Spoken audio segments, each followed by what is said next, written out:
Источник. He almost deleted the voicemail without listening to it at all. It was a Tuesday morning, and Tyler had a meeting in 20 minutes, and his phone was doing that thing where too many notifications had stacked up overnight, and the whole screen looked like an accusation. He swiped through them quickly.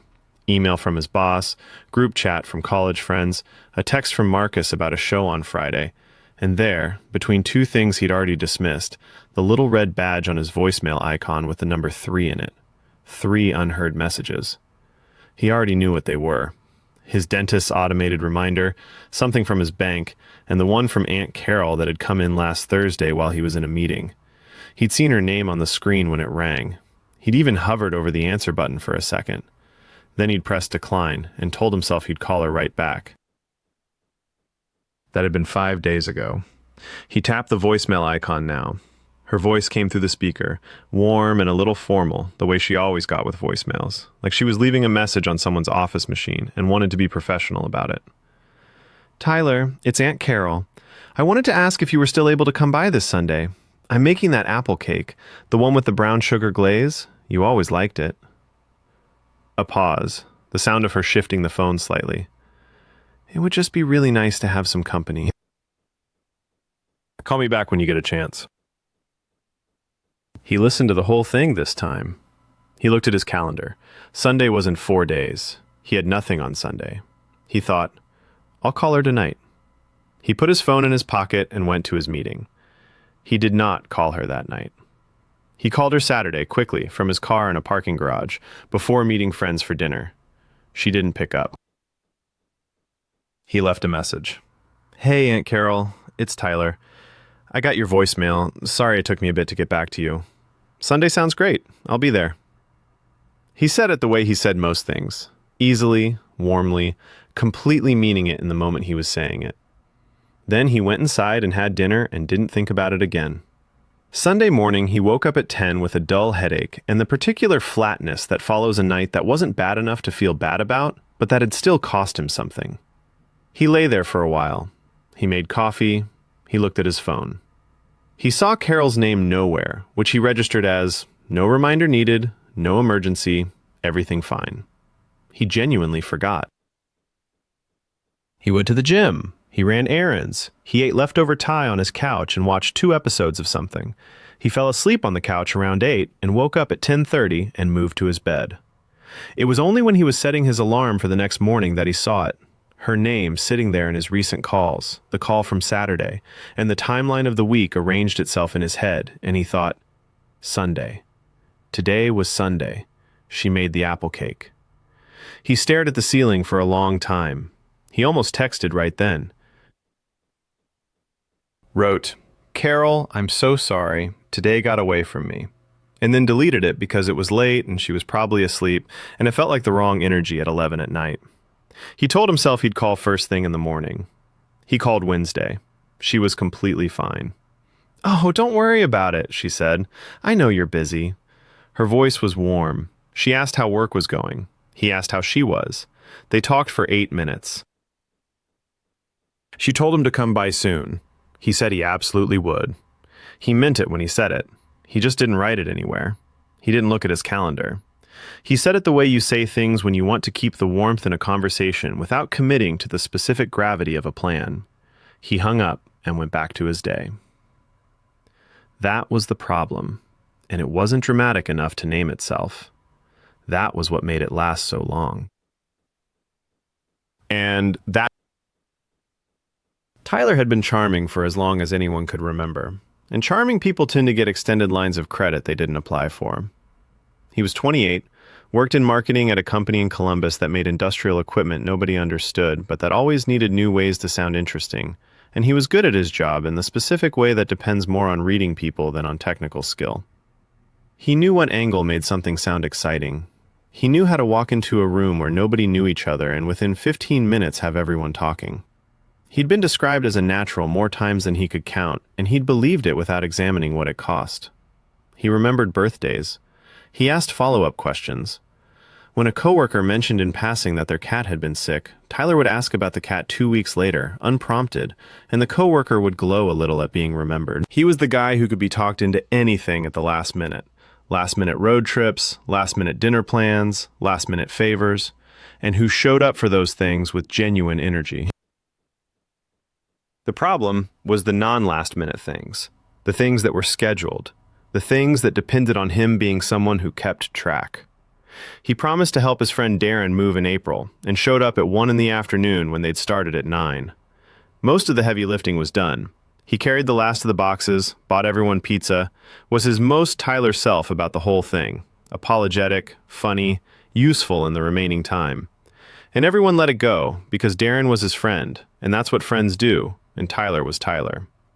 He told his mother he'd look into getting her old laptop fixed, and the looking into sat in his head unfinished for 3 months until she just bought a new one and mentioned it to him only by asking how much he thought she should spend.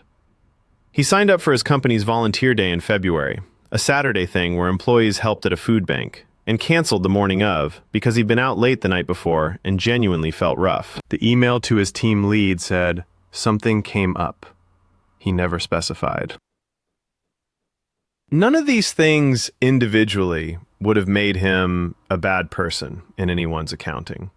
That was the other thing about charming people. Their transgressions come out to a manageable sum when you look at them one at a time. It was only from a certain distance, with a certain view, that you could see the shape of what they added up to. He didn't have that view yet.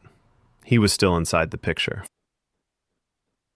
He had a coworker named Jamie in the creative department. Sharp, organized, the kind of person who sends calendar invites with agendas. She'd been working on a proposal for a new campaign and had asked Tyler, on a Wednesday, if he'd mind reading it over before she submitted it to the team lead Friday morning. His eye for language was good, and she respected it. He said, "Of course, send it over." She sent it that evening. He saw it come in. He opened it, skimmed the first paragraph, thought, "I'll read this properly tomorrow." He marked it unread so it would look like something he needed to come back to. The little bold text in his inbox became invisible the way things do when you see them every day and don't act on them. Thursday passed. He didn't read it. Friday morning, she sent the proposal without his feedback because she had a deadline and couldn't wait. The team lead had questions in the meeting that she hadn't anticipated. Nothing catastrophic, just the kind of questions that are harder to answer when you haven't had a second set of eyes. She handled it, but afterward she found Tyler in the break room. She wasn't upset in a way that made noise. She was just straightforward about it, the way organized people get when they've quietly recalibrated their expectations and don't want the conversation to be a bigger deal than necessary. "I held off until yesterday afternoon," she said, getting her mug from the cabinet.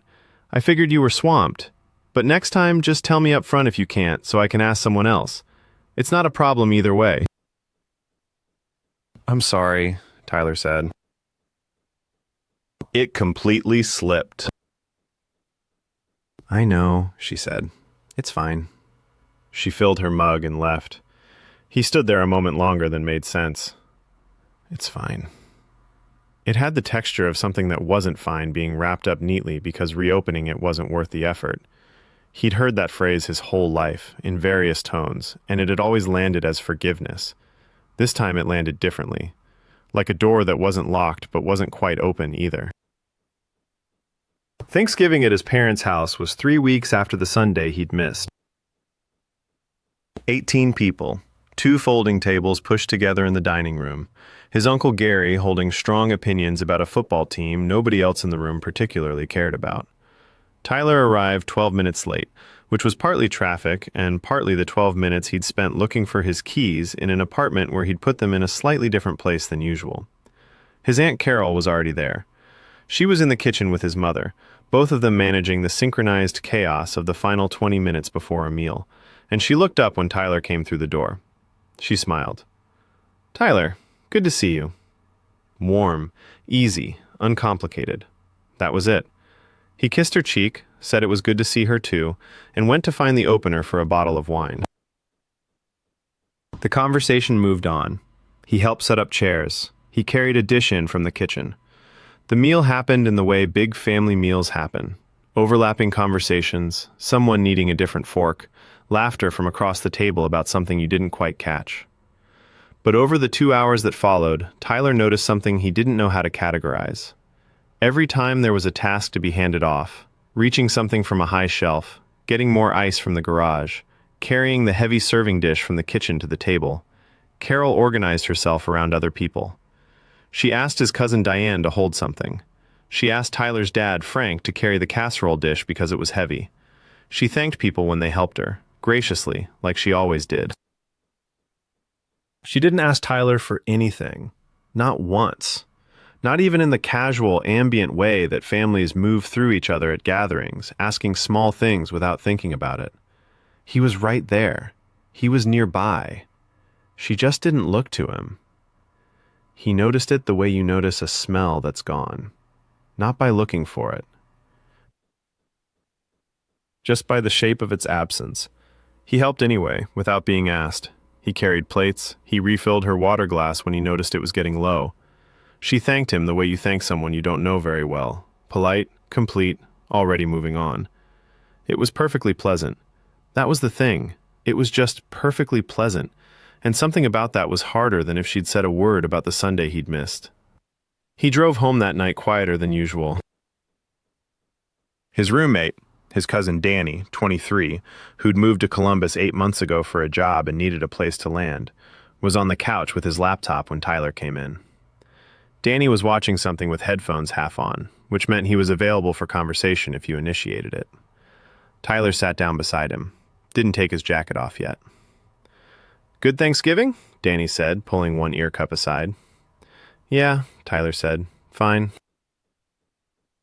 Danny nodded, replaced the ear cup, went back to his screen. Tyler sat there. He thought about Carol's face when she'd looked up from the kitchen.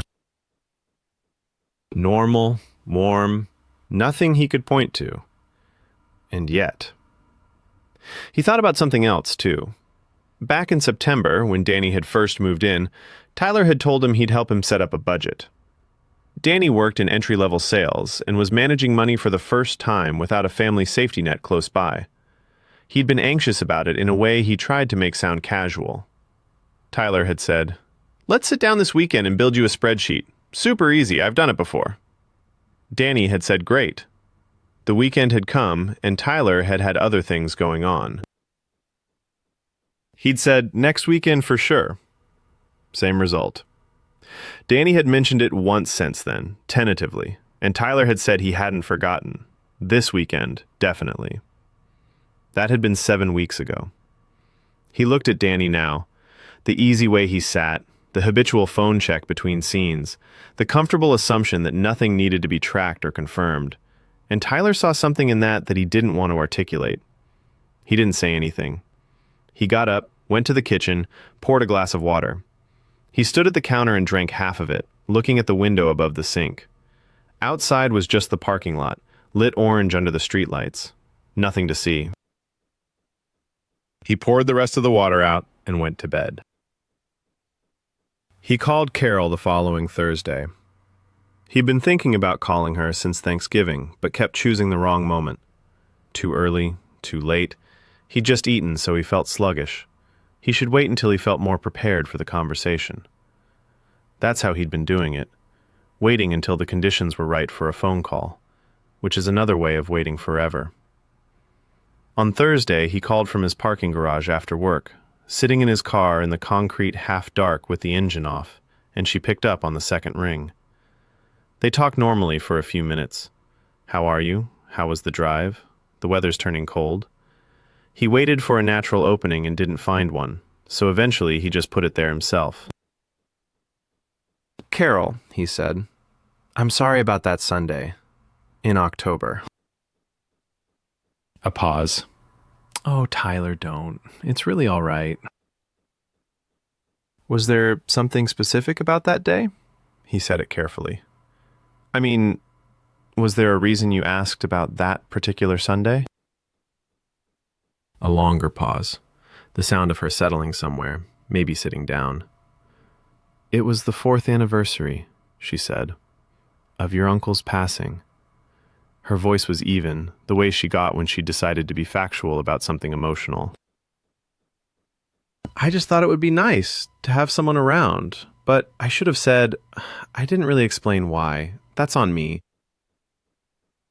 "It's not on you," Tyler said. "You couldn't have known if I didn't say." I could have asked, he said. I didn't ask. She was quiet for a moment. Well, a small sound, something between a laugh and an exhale. You're calling now. They talked for a while longer. She asked about his job. He asked about the spare room she'd been reorganizing. She'd mentioned it at Thanksgiving. She'd found a box of letters she hadn't opened since she and his uncle had moved into the house. She wasn't sure what to do with them yet. She was thinking. He listened. Properly. Not with one eye on his phone. Just sat in the cold parking garage and listened to his aunt talk about letters she wasn't ready to open. When they hung up, he sat there for a few more minutes. The garage was quiet.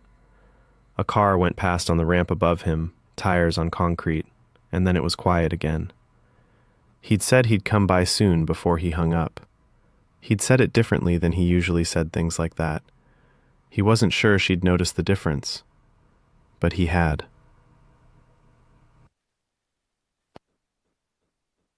The following Saturday, he drove to his parents' house.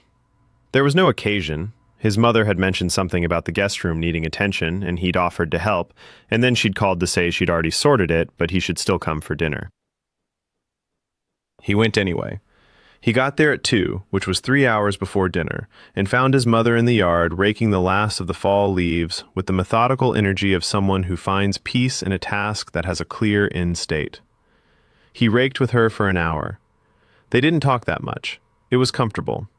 The yard smelled like October still, even in late November, that particular smell of cold soil and wet leaves that doesn't quite go away until the first hard frost. His father was in the garage, sorting through hardware. Tyler found him in there around 3:30, after he'd come in from the yard and changed out of his damp shoes. The garage smelled like oil and old cardboard, familiar the way garages and houses you grew up in always smell. His father was working his way through a drawer of assorted screws with the focused concentration of a man who has decided this is the problem he's going to solve today. Tyler sat on the edge of a workbench, watched him for a while. "Dad," he said. "Did you ever go through a period where you had trouble following through on things? Like saying you'd do something and then not doing it?" His father sorted a handful of screws by size without looking up. "What makes you ask?" Tyler told him. He told it plainly, without performing any version of it. The voicemail, the apple cake, the Sunday that was the 4th anniversary. The way Carol had thanked him at Thanksgiving. He set it all out in the drafty garage while his father sorted hardware. His father put the drawer down when Tyler finished. He leaned back against the shelving and crossed his arms and looked at a spot on the floor for a long moment, the way he did when he was assembling something he wanted to say correctly. "Your grandfather and I didn't speak for almost 2 years, he said, "when I was about your age." Tyler hadn't known this. His father's relationship with his grandfather, who had died when Tyler was 11, a quiet man with large hands who made good coffee, had always seemed straightforward, easy, the kind of relationship that just works. "What happened?" Tyler said. His father was quiet for a moment. He was selling the house he grew up in, the house his parents had built. He was getting older, it was too much to manage, and the decision was already made when he called me. But clearing it, he couldn't do that alone. A pause. He asked me to come, just one weekend, help him go through everything, decide what to keep. He didn't ask much, your grandfather. He wasn't a person who asked a lot from other people. But you didn't go. I had plans I'd had for months. A camping trip with some friends. I'd been looking forward to it, and I didn't want to give it up. He said it without judgment on his younger self, just as a fact. I told myself it wasn't that big a deal, that someone else would help him, that he'd understand. He paused again. I went on the camping trip. He cleared the house without you? With a neighbor, a man he barely knew. His father uncrossed his arms, picked up the screw drawer again, turned it over in his hands. He never said a word about it, not once. When I called to check in, he said it was fine. It went well. Everything was fine. But something changed. His father put the drawer back on the shelf. It didn't happen all at once. He was just careful with me after that. Polite, nice. But careful, like he'd made some quiet decision about what kind of weight to put on what I said. He looked at Tyler. And careful is a hard way to be with someone you love. Tyler sat with that for a moment. Did you ever fix it? He died before I figured out what had even happened. His father's voice was flat, but not cold, just honest. I spent a long time thinking it was fine because he never said it wasn't. Because he kept being warm and decent to me. I took that as forgiveness. He exhaled slowly. I think it was just him deciding to keep the peace. The garage was quiet. Outside, Tyler could hear the distant sound of a leaf blower somewhere down the block, and then it stopped. "Why are you thinking about this?" his father asked. "Because of Carol," Tyler said, "and also because..." He stopped. "Because I think I've been doing it, for a long time, and I don't think I saw it." His father looked at him for a long moment. Then he nodded. Just once.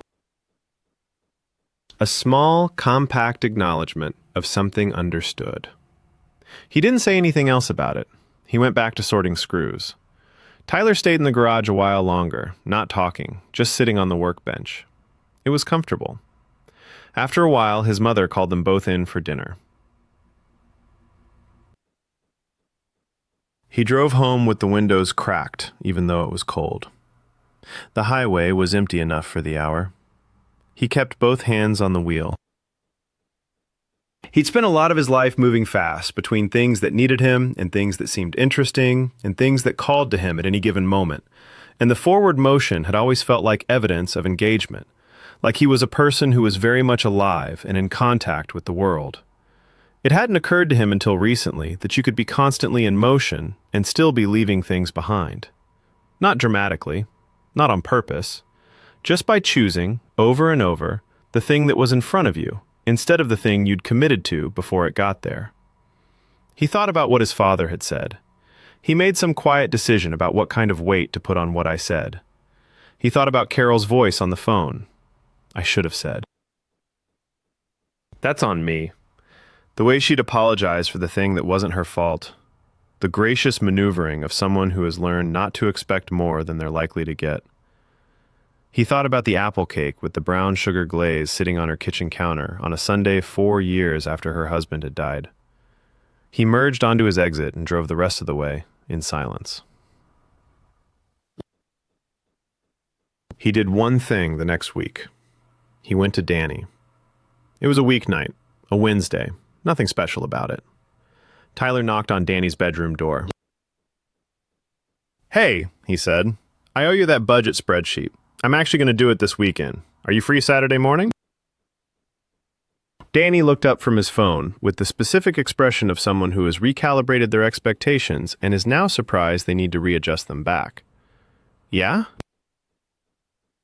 Saturday morning? Like 9 or 10? "Sure," Danny said. "Yeah, okay." Tyler put it in his calendar. A real entry, with Danny's name in the title. He set a reminder for Friday evening. Saturday morning arrived gray and unappealing. The kind of morning that is fine to be awake in, but that doesn't particularly invite action. He had a text at 8:40 from his friend Marcus about a brunch thing starting at 11. He looked at the text. He looked at his calendar. He thought about Danny's door. He thought about how easy it would be to say, "this afternoon," or "next weekend for sure." He thought about the particular face Danny had made Wednesday night. Not quite skeptical, not quite hopeful. Something in between that Tyler had seen before and not named. He put the phone down. He went and knocked on Danny's door. They set up the laptop on the kitchen table. Tyler walked him through it, Income, fixed expenses, variable expenses, the column for things Danny kept calling miscellaneous that Tyler made him break down into actual categories because miscellaneous is where money goes to disappear. Danny was more focused than Tyler had expected. He asked real questions. He looked up numbers on his phone when Tyler told him not to approximate. About halfway through, Danny said he'd figure out his average monthly grocery spend later. If you don't put the number in now, Tyler said, it'll stay blank. You know that's the problem, right?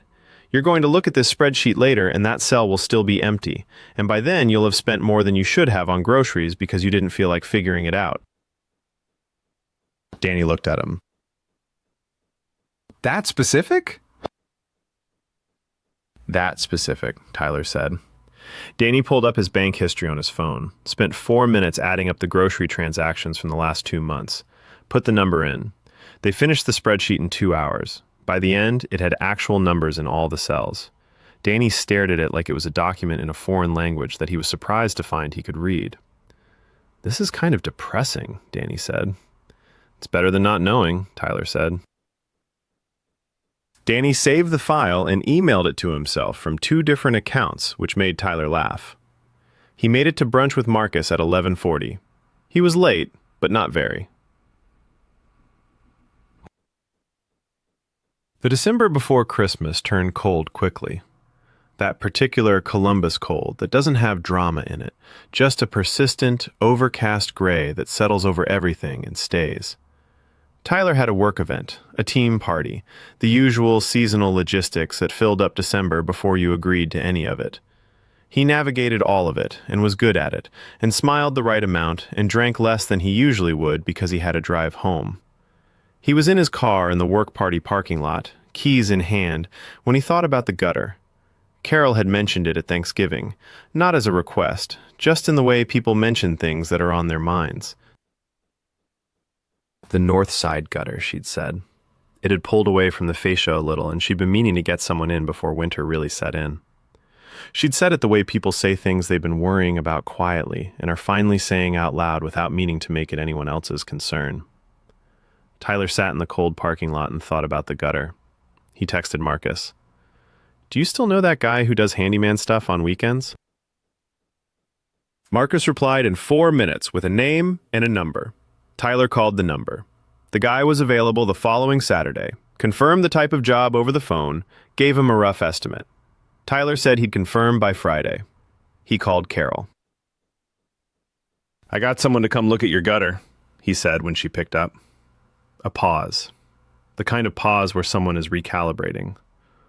What? The north side. You mentioned it at Thanksgiving. I've got someone who can come Saturday morning if that works. Tyler. Her voice shifted into something he couldn't quite name. You didn't have to do that. I know. Can he come Saturday? Well, yes, but I can pay for it. It's your Christmas present, he said. I'm not negotiating. Another pause. Then, do you want to come? He hadn't been planning to. He had other things he could do with Saturday morning. He heard the question hang in the air and felt the familiar pull toward, I'll see how it goes, and maybe, I'll let you know. The comfortable hedge. Yes, he said. I'll be there. He arrived at 8:50. The appointment was at 9. He had the address in his GPS, even though he'd been there enough times to know the way, because his phone's map also showed traffic, and he'd decided to leave earlier than he needed to, which was not a thing he did. Carol was at the door before he knocked, which meant she'd been watching for him. She handed him coffee immediately. Hazelnut. He'd mentioned once, months ago, that he liked hazelnut in his coffee. He'd said it in passing, the kind of thing you say without expecting it to be remembered. She'd remembered. He held the mug and felt the warmth of it in both hands. The repair guy came on time and assessed the gutter while Tyler and Carol sat in the kitchen. She showed him the box of letters she'd found in the spare room, still not opened. She'd put them in a new box, a nicer one, and set them on the shelf where she'd know where they were when she was ready. She said she thought she might wait until spring. Things like that were easier in spring. He said that sounded right. She asked about work. He told her about the campaign he'd been working on, a new one for a client who made industrial filtration systems and needed to convince people to care about industrial filtration systems. She laughed at the right places. She asked smart questions about the creative side of it that surprised him. He'd forgotten how much he liked talking to her. Not in a sentimental way. Just in the plain, practical way of, this is a person who is interested in things and has opinions about them and listens when you talk. The repair guy finished in 40 minutes. The gutter was resecured, the bracket replaced, a seam resealed. Simple job, he said. Good that they'd caught it before the freeze. Tyler paid him on the porch while Carol waited inside. Before he left, she walked him to his car. She stood on the driveway in her cardigan with her arms crossed against the cold, and she looked at him for a moment with that particular expression she had, the one that was measuring something, but not unkindly. "Tyler," she said. He turned. "I know you're trying," she said. "Not thank you, not you did a good thing, not this is what I hoped for, just I know you're trying." He nodded. He didn't say anything. He got in the car. He drove 3 blocks, pulled over in front of a house with a brown lawn, and sat for a minute with the heat on and his hands on the wheel.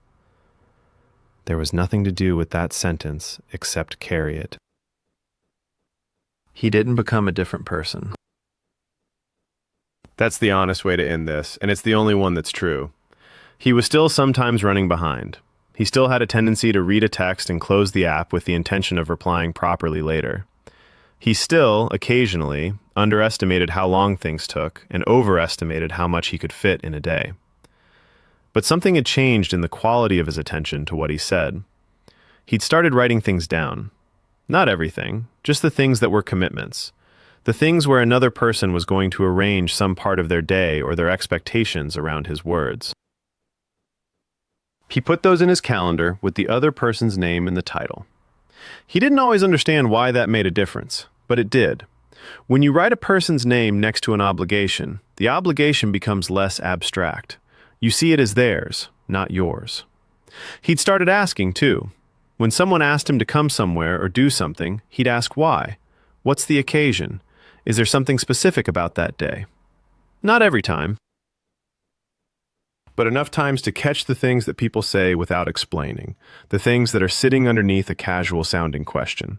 He'd learned that from Carol, from not asking. In February, Danny came to him about something. He'd told a coworker he'd help them move some equipment to a storage unit on Saturday, he said. Just a casual thing, 2 or 3 hours. And now it was Wednesday, and he'd kind of forgotten about it. And was it a big deal if he just said something came up? He'd said it like Tyler used to say things. A little casual, a little hoping for permission. Tyler looked at him. "Did you forget, or did you not put it in your calendar?" Danny blinked. "I guess I didn't put it in."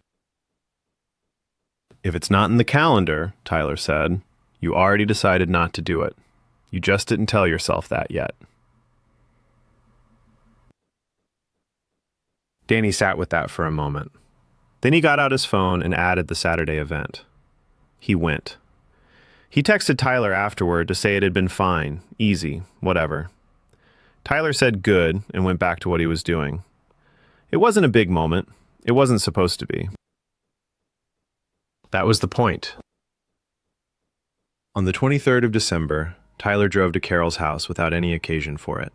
Not Christmas Eve, not a holiday gathering, not an emergency. Just a Tuesday, 2 days before Christmas. A day he happened to have taken off work because he had unused PTO and his manager had said to use it. He stopped at a coffee shop first. He remembered she'd mentioned a place, not a chain, a small one on the east side, in passing, months ago.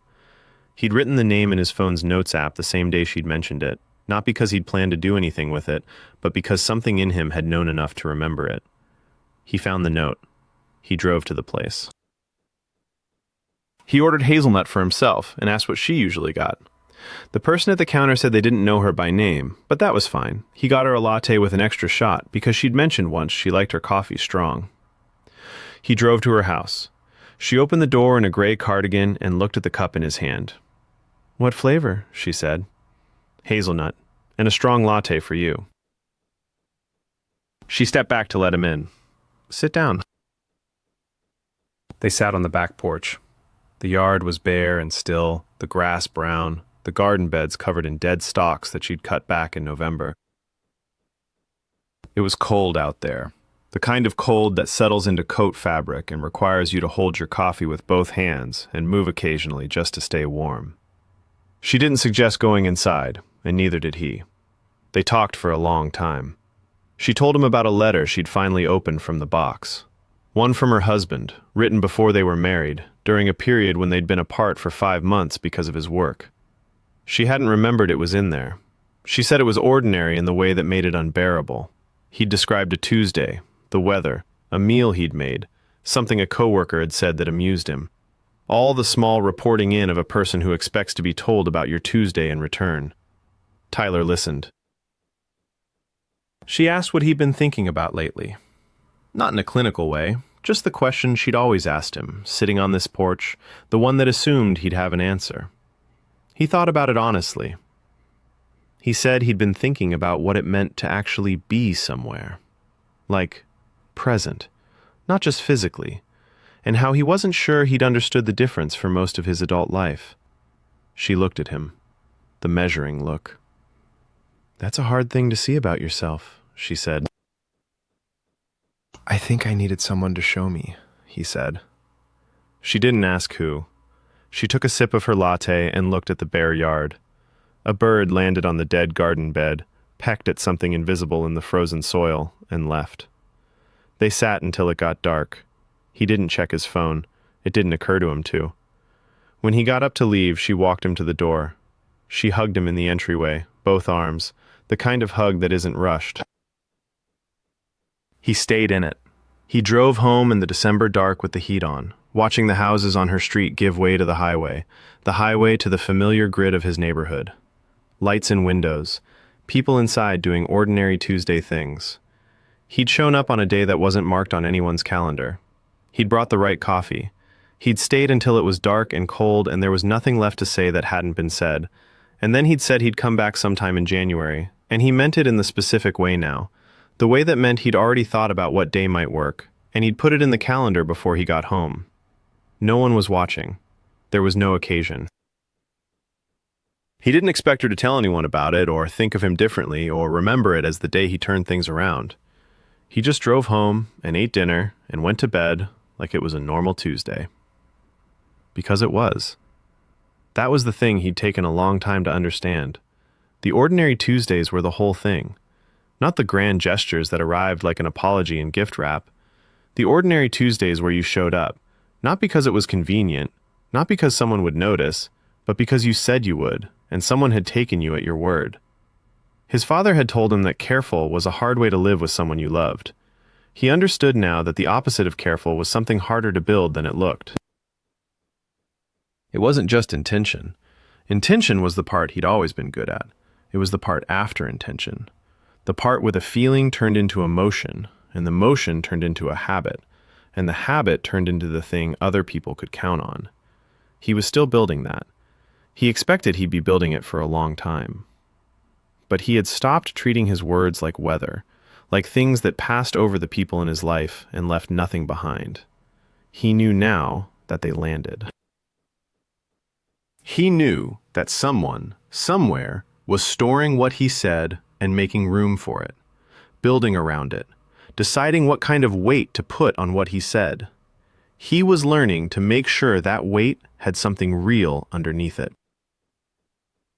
If something in this story sounded familiar, not the story itself, but the feeling of it, the person you kept meaning to call back, the Sunday you forgot, the thing you said you'd do and quietly didn't, leave a comment.